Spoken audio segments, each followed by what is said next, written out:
됩시다. 이런 제목으로 말씀을 드리고자 합니다. 우리가 이 본문을 대충 내용을 아는데 뭐 천국 상인하고 무슨 관계가 있느냐 이런 생각이 들 줄 압니다. 오늘 내용을 들어보면 그 의미를 알 수 있을 줄 압니다. 오늘 본문 16절을 우리 한번 같이 읽어보겠습니다. 세월을 아끼라 때가 악하니라. 세월을 아끼라. 세월이 정해져 있으니까 아끼며 살아라 이런 뜻이겠죠. 근데 원문에 보게 되면 세월을 아끼라 이 말은 기회를 사라, 기회를 잡아라, 최선을 다해라 그렇게 해석되어져 있습니다. 자, 그래서 간주를 요래 밑에 보면 혹시 간주 성경에 있는 보면 밑에 보면 기회를 사라라고 표현되어 있을 것입니다. 세월을 아끼라는 말은 의역에 가까운 해석이고 원문은 기회를 사라 또는 기회를 잡아라 이런 뜻이 더 정확한 해석입니다. 자, 그러니까 세월 대신에 기회, 아끼라 대신에 잡아라 또는 사라 이런 뜻이죠. 이 사라는 말 보면서 이 단어가 상업 용어라는 것을 여러분 눈치채실 줄 압니다. 이 용어가 상업을 배경으로 해서 만들어진 용어라는 말이에요. 지금도 우리 영천 가서면 5일장도 있고 또 어떤 10일장도 있지 않습니까? 그때 가보면 온갖 많은 그 물건들이 나오게 되고 또 물건을 사고 또 팔기도 합니다. 예를 들어서 어떤 분이 이제 소를 팔려고 나왔다고 생각해 봅시다. 그러면 소를 팔 사람도 있지만 또 소를 살려고 하는 사람도 있지 않습니까? 그러면 소를 팔려고 하는 사람은 어쨌든지 좀 돈을 많이 얻었으면 좋겠다, 이걸 남겼으면 좋겠다 생각을 하고 또 소를 사고자 하는 사람은 좀 내가 좋은 가격에, 좋은 상 가격에 내가 좋은 소를 사고 싶은 마음이 있을 겁니다. 그래서 이 집, 저 집, 또 이곳, 저곳 소들을 둘러봅니다. 보니까 마음에 드는 소가 있어요. 그래서 흥정을 하게 되죠. 흥정을 하게 되면 밀고 당기는 밀당을 하게 됩니다. 그러다가 소를 파는 사람도 요 정도 이익 같으면 팔아야 되겠다 싶을 때가 있을 것이고 또 소를 사는 사람도 이 정도 값을 지불하면 괜찮게 산다, 잘 사는 거다 이렇게 타이밍이 맞을 때에 그때 거래가 이루어집니다. 그것이 바로 기회를 산다는 말이에요. 기회를 잡는다는 겁니다. 우리가 물건을 파는 사람도 그 좋은 값을 얻기 위해서 그 기회를 잡아야 되고 물건을 사는 사람도 자신이 좋은 가격에 사기 위해서 기회를 잡고 기회를 사는 것, 그것이 바로 기회를 잡아라 하는 세월을 아끼라는 말이에요. 만약에 그때를 놓치게 되면 또 어쩌면 그 소를 팔지도 못할지도 모르고 어쩌면 소를 사지 못할지도 몰라요. 요사이식으로 말하자면 우리가 주식을 사거나 주식을 팔 때 되면 주식을 사고자 하는 사람들은 좀 값이 좀 떨어졌을 때, 주식을 팔고자 하는 주식이 오를 때, 그럴 때 사고 또 팔고자 하지 않습니까? 그 적절한 타이밍에 찾아서 기회를 잡아서 기회를 사서 우리가 이득을 얻으려고 하는 것처럼 세상의 사람들은 무엇을 할 때 이득을 얻기 위해서, 이익을 얻기 위해서 그 기회를 잡으려고 합니다. 기회를 살려고 그래요. 자, 그렇다면 우리의 삶에도 한번 들어봅시다. 우리의 삶에도 우리의 삶을 보면 우리는 어떤 상인이냐면 천국 상인과 같아요. 예수님을 알지 못하는 분들, 예수님께서 이 땅에 죄 많은 우리를 위해서 십자가에 죽은 이유가 바로 죄인된 우리를 위해서 대신 죽으신 것이고, 그러므로 예수 그리스도 우리 죄를 대신 지심으로 죽으심으로 말미암아 그 예수를 믿는 자들에게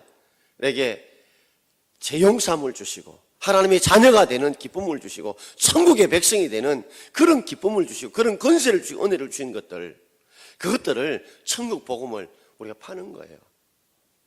세상 사람들은 장사를 할 때는 자기 이익을 얻기 위해서 장사하지만 우리는 그분들이 예수를 믿고 받아들임을 통해서 그들이 죄의 용서함을 받고 하나님의 자녀가 되고 장차 천국 가서 영원한 생명을 누리는 그런 이익을 남기도록, 그런 이익을 받도록 우리가 복음을 파는 거예요.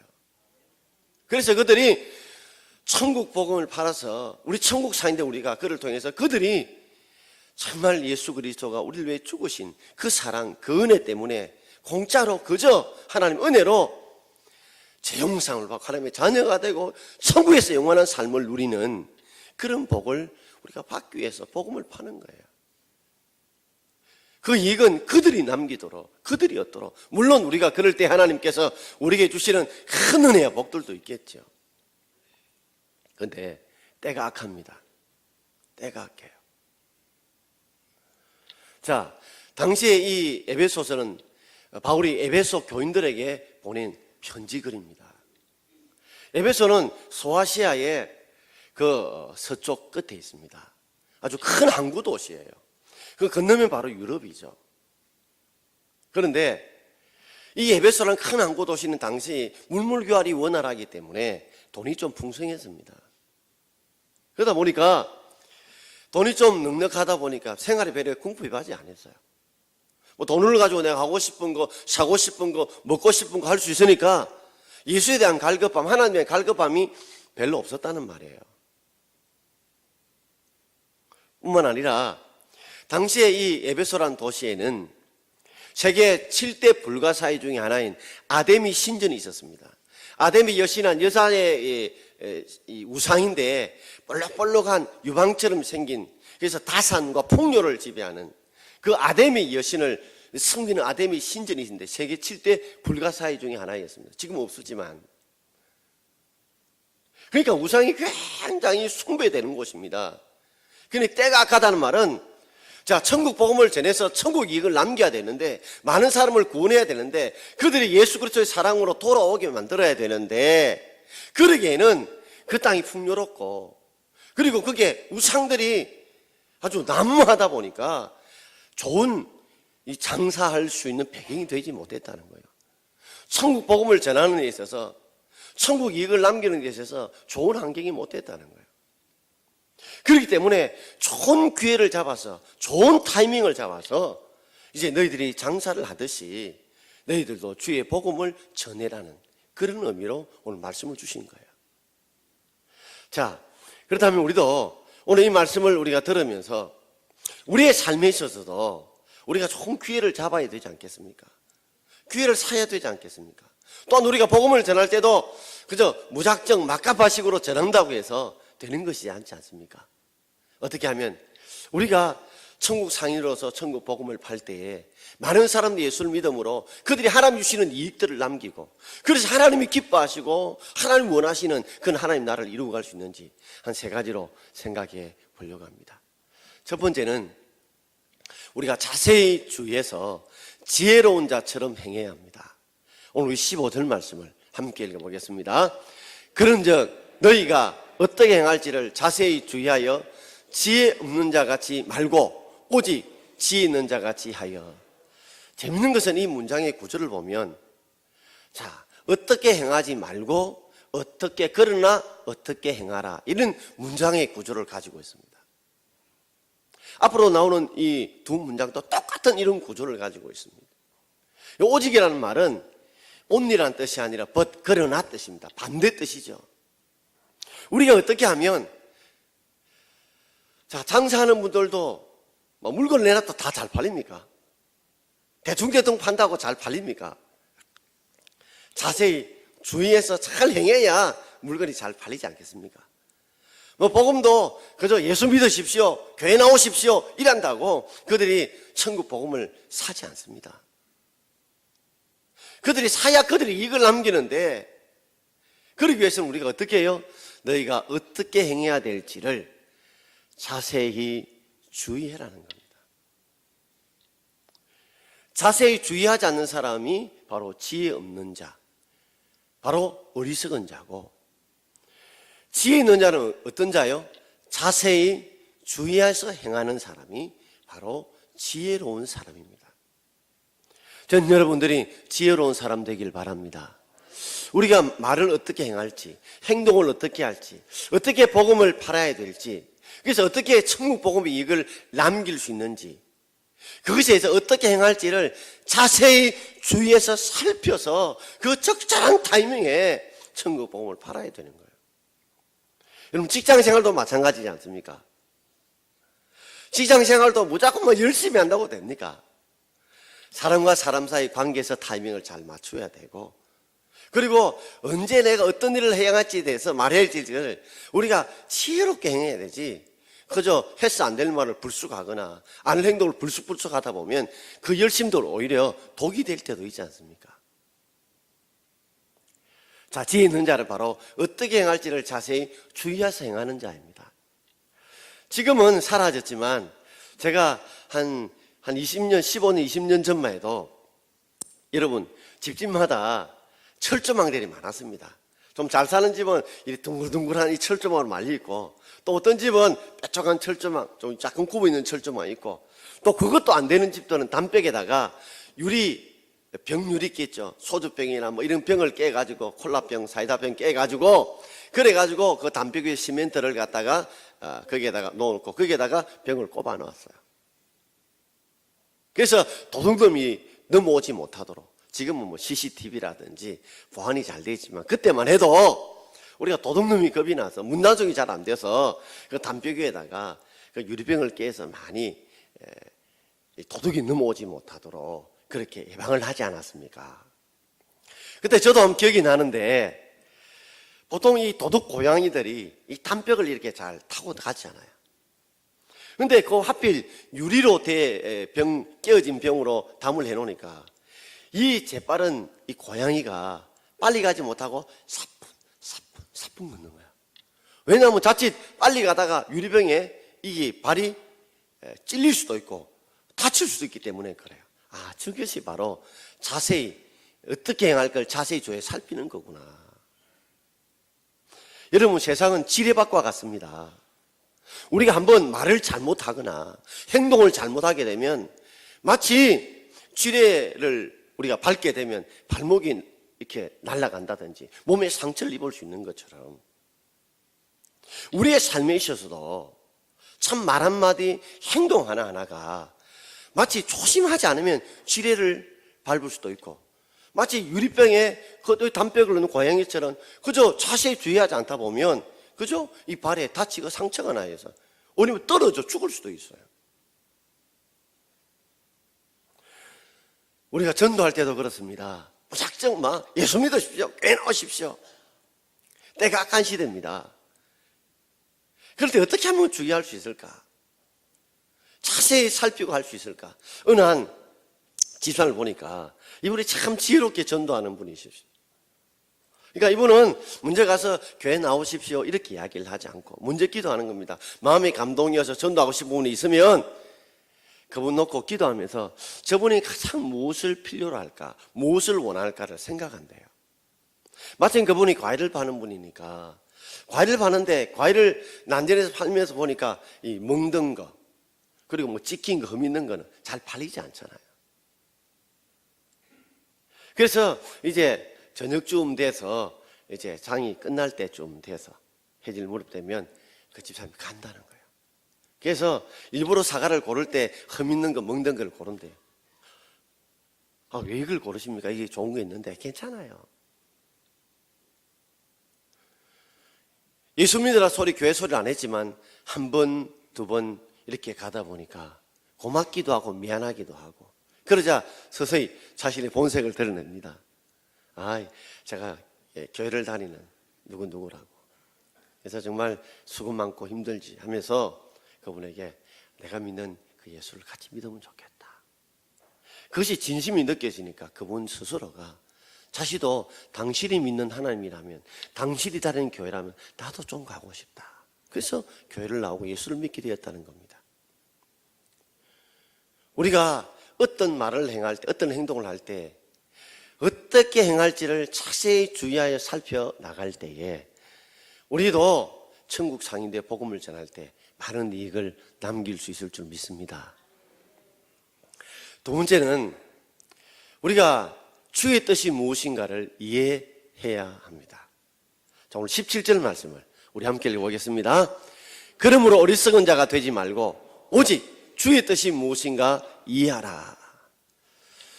자, 어리석은 자들, 지혜 없는 자는 주의 뜻이 무엇인가를 이해하지 않는다는 말이에요. 어리석은 자를 보면 자기 뜻만, 자기 원하는 것만, 자기 이익되는 것만 이해하고 생각하는 거예요. 그래서 장사하는 분들도 보면 막 이 물건을 팔아서 이걸 남겨야겠다 집착하는 분들 계십니다. 그래서 어떤 데는 이 과일을 사다 보면 위에는 참 좋은 과일인데 밑에 보면 막 찌그러지고 뭉개진 과일들 혹 사보신 지 있을 줄 압니다. 어리석죠. 왜냐하면 다시는 그곳에 가지 않아요.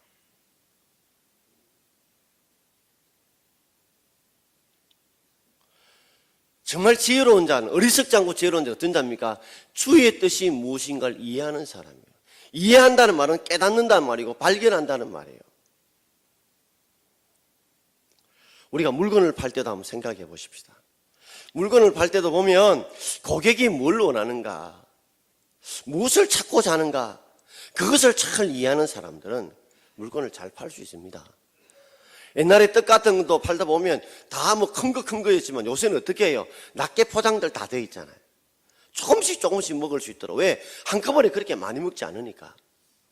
옛날 과자들 보면 낱개 포장이라는 게 없었어요. 근데 지금은요, 그렇게 많이 먹지 않다 보니까 낱개 포장들이 되어 있지 않습니까? 계란도 예전에는 한 판 이래 갔지만 이제는 10개씩, 어떤 6개씩, 이렇게 낱개 필요한 것만큼 그렇게 고객의 필요를 따라 적절하게 대응함으로써 이익을 많이 남기지 않습니까? 우리가 천국 복음을 전해서 복음을 팔아서 많은 사람들이 예수 그리스도를 믿음으로 그 이익을 남기게 하기 위해서는 우리가 주님의 뜻이 무엇인가를 먼저 이해하려고 깨달으려고 하는 그런 몸부림이 있기를 바랍니다. 목사인 제 자신도 주의 뜻이 무엇인가를 이해하려는 것들이 아직 훈련이 부족한 것 같아요.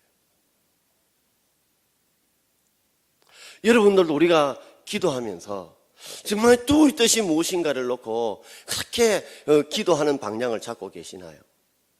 자, 요한일서 5장 4절과 야고보서 4장 3절을 함께 읽어보겠습니다. 그를 향하여 우리의 가진 바 담대한 것함이 이것이니 그의 뜻대로 무엇을 구하면 들으십니다. 구하여도 받지 못하면 정욕으로 서려고 잘못 구하기 때문이라. 우리가 하나님을 향하여 우리 가진 담대한 것, 자신을 가지는 것, 확신을 가진 게 뭡니까? 주님의 뜻대로만 구하면 무엇을 우리가 구하든지 하나님이 들어주신다는 거예요. 우리가 주님의 뜻대로만 구한다면 우리가 무엇을 구하든지 하나님은 응답해 주시겠다는 겁니다. 그런데 우리가 살아가면서 기도하면서 우리는 내 필요, 내 원하는 것, 내 뜻을 놓고 기도할 때가 많았지. 정말 주님의 뜻이 무엇인가를 알려고 힘쓰고 애써보셨나요? 많은 사람들이 어쨌든 남보다 빨리 달리려고 하지만 내가 지금 가는 방향이 올바른 방향이냐, 그것이 정말 올바른 방향이라를 놓고 고민하는 사람들은 그렇게 많지 않다는 겁니다. 어쨌든 남보다 막 반칙을 해서라도 1등 하려고 하지, 이 달려가는 길이 올바른 방향인지 하나님이 기뻐하는 방향인지 이 방향에 대해서는 그렇게 많이 고민을 하지 않는다는 겁니다. 여러분, 화살을 쏘는데 아무리 많이 쏘면 뭐합니까? 관역에 정확하게 맞아야 되죠. 우리가 주님의 뜻대로 구하면 반드시 하나님 우리가 무엇을 구하든지 주님이 응답해 주실 줄 믿습니다. 그런데 우리가 주님 앞에 기도를 했는데 구하여도 얻지 못한 이유가 뭘까요? 왜 우리가 구하여도 얻지 못할까요? 그것은 우리가 정욕으로 서려고 잘못 구하기 때문입니다. 나는 기도를 많이 했는데도 불구하고 왜 하나님이 내 기도에 응답해 주지 않을까? 그 이유는 정욕, 인간의 내 욕심, 남의 정욕에 자기의 정욕, 자기 욕심으로 자기 뜻, 자기 원을 기도했기 때문에, 잘못 설교했기 때문에 하나님께서 응답해 주지 않는 것입니다. 아이에게 칼을 달라고 아무리 아이가 부모님께 해도 칼 안 줍니다. 왜요? 잘못하면 이거요, 흉기되기 때문에 그래요. 이 정욕이란 말이 NIV 성경에서 wrong motive죠. 잘못된 동기로 나와요. 그러니까 우리가 기도할 때 먼저 우리가 가져야 될 것은 이것이 하나님의 뜻이냐, 하나님이 기뻐하시느냐, 우리가 이 초점을 먼저 맞추고 그 뜻이 이루어질 때 우리가 기도할 때 하나님께서 우리의 모든 기도를 들으시는 줄 믿습니다, 여러분. 찰스 M. 스웰던이 지었던 예수님이라면 어떻게 하실까라는 책이 있습니다. 여러분도 아마 많이 읽으신 분도 계실 줄 알아요. 또 들으신 것도 있을 줄 알고. 기독교 고전 5개 중에 하나에 속합니다. 그 이야기의 배경을 보게 되면 이 하나님의 뜻을 찾는 이 습관을 가지려고 애쓰는 사람들의 이야기가 등장합니다. 레이몬드 교회에 헨리 맥스웰이라는 목사님이 계셨어요. 그날 예배를 다 드리고 이제 마지막 찬송할 때였습니다. 314장 내가 주를 십자가를 지고 주를 따라가도다 하는 찬송을 부르는데 한 실직자와 녹사 같은 사람이 이제 예배당 안에 들어왔어요. 그리고 예배를 다 마치자 그 실직자 녹사분이 떠벅떠벅 걸어왔어요. 사람들이 시선이 거기에 집중이 됐습니다. 인쇄업이 발달하면서 직장을 잃은 사람이에요. 이제는 막 하나하나 맞추었잖아요. 근데 인쇄업이 발달 직장을 잃었고, 그리고 얼마 전에 또 아내도 잃었던 사람이었습니다. 직장 놀기면서 아내도 잃자 그가 너무나 힘들고 어려운 삶을 살았는데 그 한 3일 동안 레이몬드 시내를 돌아봤다는 거예요.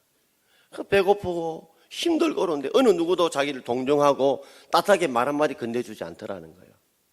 그런데 그 레이몬드 교회의 헨리 맥스웰 목사님이 자기의 손을 잡아 따뜻한 말을 해주는 것이 고마워서 자신도 예수 믿고 싶은 마음이 들어서 예배 시간을 잘 모르니까 왔는데 마치 마지막 찬송을 할 때였습니다. 그는 이렇게 말을 했어요. 오늘 목사님께서 순종, 믿음, 사랑, 그리고 본받음이라는 설교를 했는데 주님께 순종하는 것, 따라가는 것이 어떤 것입니까? 그리고 십자가를 지고 주님을 따른다는 것이 어떤 것입니까? 제가 알고 싶습니다. 그런데 이것이 자신의 신세를 한탄함이 나무 원망하는 투가 아니라 진지하게 질문을 한 것입니다. 그리고 그는 쓰러지고 말았어요. 그리고 며칠 후에 죽고 말았습니다. 레이몬드 교회 헨리 맥스웰 목사님과 성도들은 큰 충격에 빠졌습니다. 그리고 목사님께 설교하시면서 그번 주일날 우리 모든 성도들 중에서 정말 예수님이라면 어떻게 하실까에 우리가 초점을 두고 내 마음속에 어떤 일을 행할 때 하나님 앞에 기도하면서 예수님은 일을 어떻게 행할 것이고 어떻게 이루어갈 것인가에 그 주님 앞에 기도하며 주신 해답을 가지고 내게 어떤 상황과 어떤 형편이 오더라도 염려하지 않고 두려워하지 않고 예수님이 어떻게 할 것이라는 그 결단을 가지고 순종하고 그렇게 1년 동안 살기로 결심하는 분, 실천하기 원하는 분들은 오늘 서약을 해달라고 부탁을 했습니다. 예배를 마치고 난 뒤에 약 50여 명의 사람들이 그 서약을 하게 되었습니다. 그중에는 철도공작소 사장도 있었고 링컨 대학의 학장도 있었고 그중에 외과 의사도 있었고 약 100여 명의 종벌을 거리는 사장도 있었고 돈 많은 여성도 있었습니다. 그 레이몬드 교회 제법 지도층에 있는 분들, 영향력을 행사하는 분들이 한 50여 분이 한 1년 동안에 그렇다면 우리가 어떤 일을 행할 때 무슨 말을 하든지 간에 예수님은 어떻게 행하실까 거기에 내가 이렇게 기도하면서 그 해답 주시는 대로 한번 해보겠다고 결단한 것입니다. 그리고 1년이 지나자 그 책에 기록된 대로 놀라운 일들이 벌어지게 된 거예요. 놀라운 아름다운 열매들이 이루어지게 된 겁니다. 우리가 기도를 하든지 말을 하든지 우리가 행동을 하든지 우리가 복음을 전하면서 우리의 습관들이 하나 만들어지면 좋겠습니다. 정말 주의 뜻이 무엇인가 이해하라. 주님께서 어떻게 해야 주님이 기뻐하시고 어떻게 해야 주님의 뜻인지 그것을 찾으면서 말하고 찾으면서 행동할 때에 우리가 주의 뜻대로 간 모든 것 들으신다는데 모든 것 이루어 주신다고 했는데 우리가 그런 마음으로 기도할 때 우리 삶에 하나님 풍성한 열매로 응답으로 채워주실 줄 믿습니다. 어쩌면 우리는 살아가면서 내 뜻, 내 욕심을 너무 앞세우고 살지 않았는지, 우리가 자녀들 공부하는 문제, 취업하는 문제, 결혼의 문제, 우리 생업의 문제, 장사의 문제 하면서 우리는 어쩌면 정말 이를 통해서 주님이 이루고자 하는 뜻이 무엇인가, 주님이 기뻐하는 뜻이 무엇인가를 우리가 진지하게 고민하며 그게 초점과 그 방향을 두고 살기보다는 어쨌든 이익을 많이 남겨있다 내 욕심대로 살지는 않았는지 돌아보면서 다시 한 번 더 우리 자신들이 어리석은 자는 내 뜻을 찾고 내 뜻을 하지만은 지혜로운 자들은 주의 뜻이 무엇인가 이해하고 그 뜻대로 기도하면 하나님 들어주시고 하나님이 우리의 삶이 풍성함으로 채울 줄 믿고 그런 여러분 되길 바랍니다. 그럴 때 하나님께서 나는 전하기 싫은데 주님이 저 천국 복음을 세상에 팔라고 할 때 순종할 때 생각지 못하는 그런 변화들과 열매들도 있지 않겠습니까? 마지막 세 번째는 성령으로 충만함을 받아라. 오늘 18절 말씀입니다. 우리 함께 읽어보겠습니다. 술 취하지 말라. 이는 방탕한 것이니 오직 성령으로 충만을 받아라. 술 취함과 성령으로 충만이 왜 이렇게 비교되어 있을까요? 여러분 술에 혹 취해 보신 기억이 혹 있으십니까? 뒤늦게 예수를 믿어서 이전에 술을 취했던 혹 기억이 있으십니까? 술에 취하게 되면 특징이 뭡니까? 술의 지배를 받게 된다는 겁니다. 술의 지배를 받게 돼요. 내 이성이 마비됩니다. 그래서 술의 지배를 받게 되면 어떤 데는 안 할 말도 막 하게 돼요. 안 할 행동도 하게 돼요. 어때는 양복 잘 입은 사람이 전봇대에 오줌을 누지 않나? 쓰레기통에 뒤에서 막 침대로 자질 않나? 제가 어느 방송에서 본 적이 있는데 결혼한 지 얼마 되지 않는 신랑이에요. 근데 직장 늦게 하면서 술을 얼마나 많이 먹는지 밤늦게 아주 새벽에 돌아온 거예요. 마침 그날 저녁에 친정어머니하고 처제가 왔는데 이 아내가 막 엄마 하고 동생 보고 좀 자고 가라 자고 가라. 아예 가야 돼 하도 붙더니까 잠을 잔 거예요. 근데 이제 신랑이 남편이 밤늦게 새벽에 들어온 거예요. 막 고주망태가 된 거예요. 그리고 불을 켜서 이제 막 들어가서 뭐 물 달라니까 물 달라고 뭐 이러는데 보이길래 남편이 옷을 쑥 내리고 쉬랍니다. 그게 또 오줌을 넣은 거예요. 거실에다가. 그러니까 아내가 얼마나 놀랐겠습니까? 야, 이게 뭐냐고 하고 난리를 부르니까 잠자던 장모도 나오고 그리고 처제도 나온 거예요. 그러니까 바지 내란 데다가 그걸 보니까 난리가 난 거예요. 부부가 대판 싸우게 됐어요. 결국 그것이 이혼의 빌미가 되었고 그 아내는 자살하고 말았어요.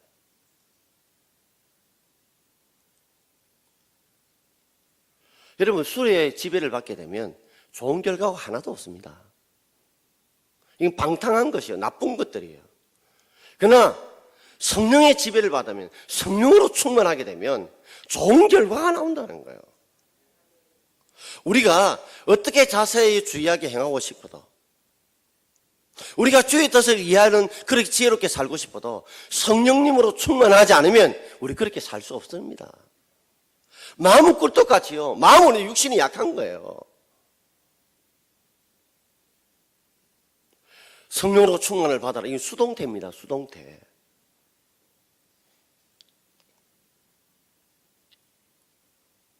여러분 삶이 지금 성령으로 지배를 받고 계십니까?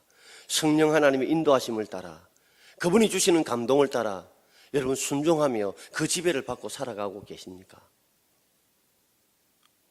사도행전 2장에 보면 그들이 기도할 때 방언을 받고 난 뒤에 성령 충만할 때 조롱한 사람이 마치 모습이 새술에 취한 사람 같더라는 거예요. 그러니까 뭔가 다른 것에 지배를 받고 있는 사람들과 같이 보이더라는 거예요. 여러분 성령 충만은 뭘까요? 그건 말씀 충만이고 기도 충만이고 찬양 충만입니다. 우리가 어떤 데는 음식을 이렇게 먹어보십시오. 음식을 이렇게 먹을 때에 내장기관이 소화를 못 시키면 배탈 나죠. 잘 소화를 시키면 음식은 뭐로 바뀌어요? 에너지로 바뀝니다. 에너지 바뀌도 막 일할 수 있는 힘을 우리에게 공급을 해줘요. 왜요? 그 음식이 우리 몸을 지배해서 우리에게 일할 수 있는 힘을 주시는 거예요. 우리의 영이 하나님의 일을 감당하려면 에너지를 받아야 되죠. 그게 하나님 말씀이에요. 찬양이에요. 기도예요.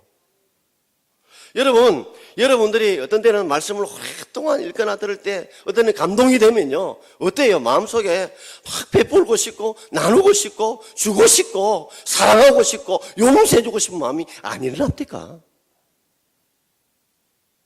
그중에 찬양을 많이 좋아하시는 분들은 또 찬양을 어떤 기도 많이 하시다 보면 내 마음속에 자꾸만 어떤 사람들을 품고 싶고 사랑하고 싶고 도와주고 싶고 그들에게 복음을 드리고 싶은 마음들이 일어나지 않습니까?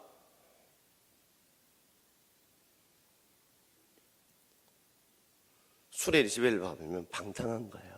그러나 우리가 성령의 지배를 받으면 성령 하나님의 충만을 받게 되면 우리의 삶에 더 풍성한 것이 일어나게 될 줄 믿습니다, 여러분.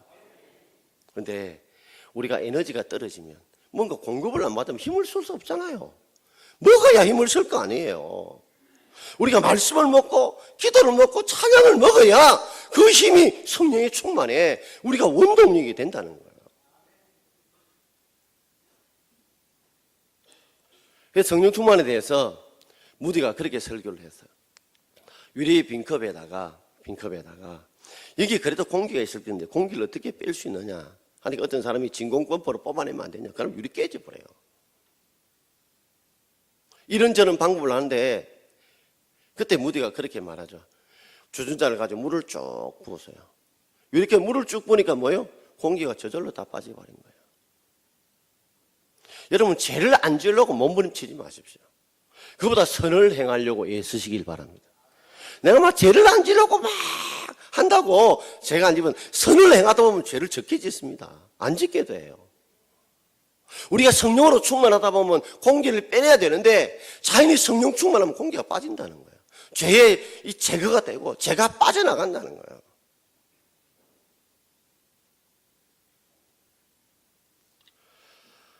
우리가 이 땅에서는 무엇을 자꾸만 쌓아놓으려고 합니다. 그러나 아무것도 가지고 가지 못합니다.